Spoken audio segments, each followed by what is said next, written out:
Hello friends, আশা করি আপনারা সবাই ভালো আছেন।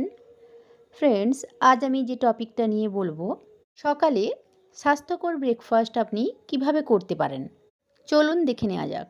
আমি এখানে ব্রেকফাস্টের জন্য কিছুটা দই নিয়েছি এবং সেই সঙ্গে কিছুটা মুড়ি নিয়েছি, সঙ্গে খেজুর যোগ করেছি।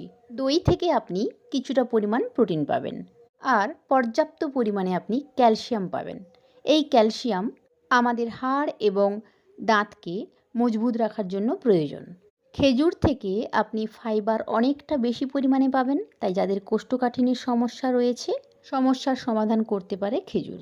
তাছাড়া খেজুরের মধ্যে শক্তিশালী অ্যান্টিঅক্সিডেন্ট রয়েছে, যার ফলে আমাদের লিভার ঠিক থাকে। খেজুরে থাকা লুটিন ও জ্যাক্সানোথিন বয়সকালে চোখের সমস্যার সমাধান করতে পারে। আর দইয়ের মধ্যে থাকা পুষ্টিকর উপাদান আমাদের ইমিউনিটি পাওয়ার বাড়িয়ে তুলতে পারে।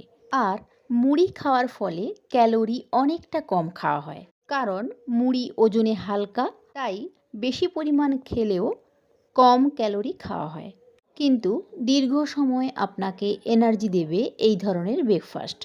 আশা করি আপনাদের আমার এই ভিডিওটি ভালো লেগেছে।